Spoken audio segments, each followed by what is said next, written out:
The hum of the air conditioner in Midtown's corporate high-rise was the only sound that didn't make my skin crawl. I stared at the screen, fingers hovering over the keyboard lines of code that held Zenith Tech's entire client database, the lifeblood of the $2 billion firm. At 38, I'd been the company's lead backend developer for a decade, the one who fixed every crash, patched every loophole, and built the system from the ground up. They called me Lila Quiet around the office, like my silence was a flaw, not a choice. I'd learned early that speaking up only made the suits uncomfortable. Little did they know I held the keys to every locked door in this building. Then came Alara Voss, the 29-year-old TikTok famous disruption strategist, as our new CTO, sent by the board to modernize our outdated legacy systems. She wore tailored blazers and platform heels, her desk covered in motivational quotes and matcha lattes that went cold by noon. Her first team meeting was a disaster. She rambled about agile pivots and growth squads while I watched the server metrics dip, a silent warning no one else noticed. "Leela, right?" she'd said, flipping through my resume like it was a grocery list. "We need people who can keep up, not just maintain the past. Your code's slow, your approach is obsolete, you're basically a human USB drive, expendable." The room went quiet. I nodded, sipping my black coffee bitter just like the way she spoke, but I didn't flinch. I'd known this day would come. 3 months prior, when I discovered Alara was falsifying user data to inflate growth numbers and lining her pocket with kickbacks from third-party vendors. I'd started copying every email, every altered report, every backdoor she'd installed to cover her tracks. I also dug up the contract clause the board had buried, the founder's safety net, a hidden provision that gave the lead developer full authority to lock the system if any executive engaged in illegal activity. It was a relic from Zenith's early days, something Alara had never bothered to read. She thought I was just a quiet coder. I was the bomb she'd accidentally lit. 2 weeks later, at the all-hands meeting, Alara dropped the hammer. "We're cutting legacy roles starting with the backend team. Lila, you're out. Your work's too slow, too safe, and frankly, we don't need you anymore." She smirked, gesturing to a slideshow of new, innovative talent. The room murmured. No one dared to speak up. I stood, my chair scraping against the floor. "Before you finalize that," I said, my voice steady as a metronome, "let's check the server logs. The ones you altered to show 40% user growth. Or the emails to your vendor friend where you split a $500,000 kickback." Alara's face paled. "That's a lie, you're bitter because you're being fired." I didn't argue. I pulled up my laptop, connecting it to the big screen. There it was, every falsified report, every incriminating email, every trace of her fraud. The room went. The CEO, a man who'd known me since I was 28, stared at the screen in horror. "How did you—" he started. "I built the system," I said. "I know every crack." And according to Clause 7.3 of the founder's contract, I pulled up the document, highlighting the line. "I just locked all client data, all financial records, and every server. Nothing moves until the board launches an investigation." "Oh, and Alara, your access is gone. Permanently." Alara collapsed into her chair, her platform heels clicking against the floor as she panicked. The CFO rushed to check the financial system frozen. The coup tried to access client files locked. By the end of the hour, Alara was escorted out by security, her TikTok famous smile replaced by tears. The board offered me a promotion and a 50% raise. I said no. "I'll stay to unlock the system," I told them. "Hire someone who values the work, not just the spotlight." I walked out that afternoon, the hum of the air conditioner fading behind me. It was a silent victory, no shouts, no drama, just the quiet satisfaction of watching a bully fall under their own greed. I thought leaving Zenith would bring peace. Instead, it brought the first crack in my relationship with Ethan, my 40-year-old fiancé. A well-respected real estate agent in Upper East Side had been acting strange for months, late nights, secret calls, a perfume scent that wasn't mine. I'd brushed it off, chalking it up to his busy season. But the night I came home from Zenith, I didn't confront him, I just started watching. Ethan's family had never liked me. His mother, Margaret, a retired socialite who spent her days at the country club, constantly criticized my plain clothes and unambitious job even after I built Zenith's core system.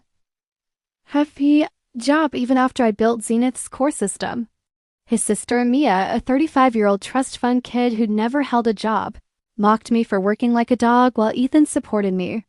They all smiled at our engagement party, toasting to forever, But I caught Margaret whispering to Mia, once they're married, Ethan can take her savings and we can finally pay off the Hamptons house. I'd frozen then, but I didn't say a word.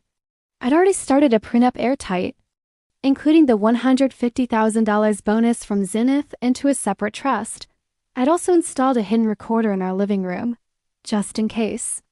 Our wedding day arrived $50,000 spent on a venue in the Hamptons, Margaret's idea. The room was filled with Ethan's friends and family, all smiling, all pretending to care. During the toast, Margaret stood up, her voice sickeningly sweet.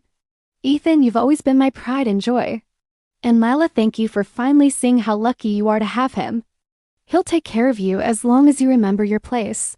A woman in a red dress walked in. Clara, Ethan's assistant, the one he claimed was just a colleague. She held up her phone, showing a photo of her and Ethan in our bed. "He's been mine for 6 months," she said. "And he's been planning to take every penny of her money since the day he proposed." The room erupted. Margaret screamed, Mia gasped, Ethan turned white. I stood, my wedding dress flowing around me, calm as I'd been in the Zenith boardroom.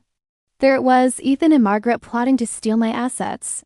Even Clara joining in to discuss how they'd forged my signature on a joint bank account. The room went silent. Ethan stumbled forward. "Lila, I can explain." "No, you can't," I said. I pulled out the prenup and a divorce petition, placing them on the table. "I filed this morning. You get nothing, no assets, no savings, nothing. And Clara? I just sent your text messages to your boss. Enjoy looking for a new job." Ethan collapsed into a chair. Margaret sobbed. Mia ran out of the room. Clara stood frozen, her red dress now a symbol of her shame. I walked out of the venue, the ocean breeze on my face, and never looked back. I didn't cry, I didn't grieve. I just felt free from the lies, free from the pretense. Free from the man who'd loved my money more than me. A week later, I got a call from Ethan's boss. He'd been fired for unethical conduct. Clara was let go too, Margaret and Mia. They lost the Hamptons house, forced to downsize to a small apartment in Queens. It was their own fault. They'd built their happiness on my pain, and when the foundation crumbled, they had no one to blame but themselves. Just as I was starting to rebuild, taking on freelance coding projects, moving to a cozy apartment in Brooklyn, my phone rang. It was my aunt's lawyer telling me my grandmother Eleanor had passed away. Eleanor had been my rock. She'd raised me after my parents died, taught me to code, and loved me when no one else did. She'd lived in a small cottage in upstate New York, her garden filled with roses, her kitchen always smelling like apple pie. I flew up immediately, dreading the family gathering that would follow. I knew my cousins Jake, 36, and Zoe, 34, would be there, and they'd only care about her money. Eleanor's funeral was small, quiet. Jake and Zoe showed up late, wearing expensive suits and checking their phones. As soon as the service ended, Jake pulled me aside. "Look, Lila, we know Grandma loved you, but she would have wanted her money to stay in the family. We're selling the cottage and splitting the inheritance. You can take a small cut, but that's it." Zoe nodded, crossing her arms. "Yeah, you don't even live here. You're just a stranger who showed up for the money." I stared at them, my heart aching. Eleanor had told me once, "They'll try to take everything, but I've got you covered." I thought she meant a few $1,000s. I was wrong. The next day, the lawyer arrived with the will. Jake and Zoe sat on the couch, grinning, already talking about how they'd spend the money. I, Eleanor Bennett, leave my entire estate, including the cottage, my savings of $320,000, and my rose garden to my granddaughter Lila Carter, the lawyer read. To my grandchildren, Jake and Zoe Bennett, I leave nothing. For years you ignored me, refused to visit, and only called when you needed money. You even stole my jewelry last Christmas to pawn for drugs. If you attempt to contest this will, I have provided my lawyer with evidence of your theft and neglect, and you will be prosecuted to the full extent of the law. Jake's face turned red. That's a lie. She's lying. He reached for the will, but the lawyer pulled it away. I have the police report from last Christmas, Mr. Bennett, and photos of you stealing her necklace. You also forged a check from her account last year, $5,000. Do you want me to call the police now?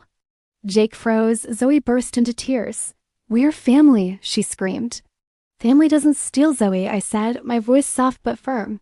Family doesn't ignore their grandmother until she's dead. You made your choice. Now live with it. They left that day, slamming the door behind them. I stayed in the cottage, sitting on Eleanor's porch, smelling the roses.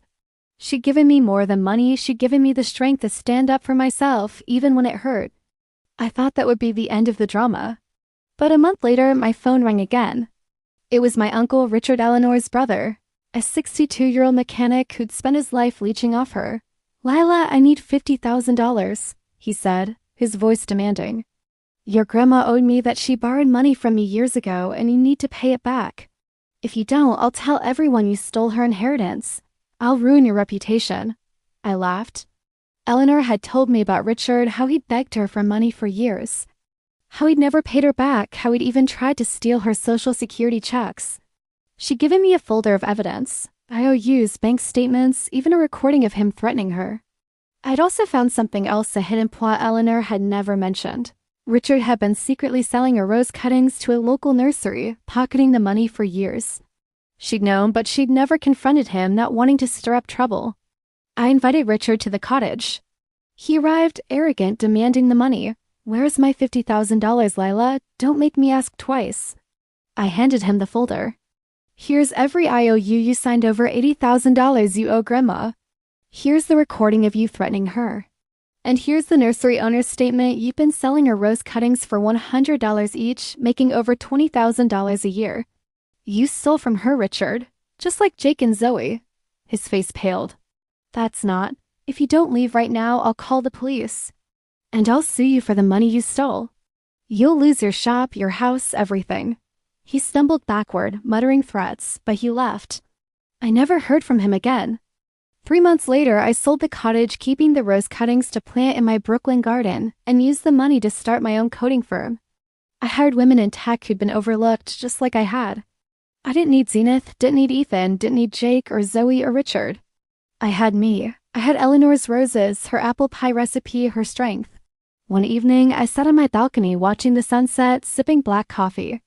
My phone buzzed. It was a text from the Zenith CEO, "We need you back. Alaris fraud cost us $10 million. We'll pay you anything." I deleted the text. I didn't need their money. I had something better, freedom. The freedom to say no, to stand up for myself, to live my life on my own terms. Eleanor had once told me, silence isn't weakness. It's the space where you gather your strength. I'd spent years being silent, being overlooked, being taken for granted, but no more. I'd fought back with rules, with evidence, with quiet resolve. I'd won not with anger, but with courage. And that's the greatest victory of all, knowing your worth and never letting anyone make you feel small again.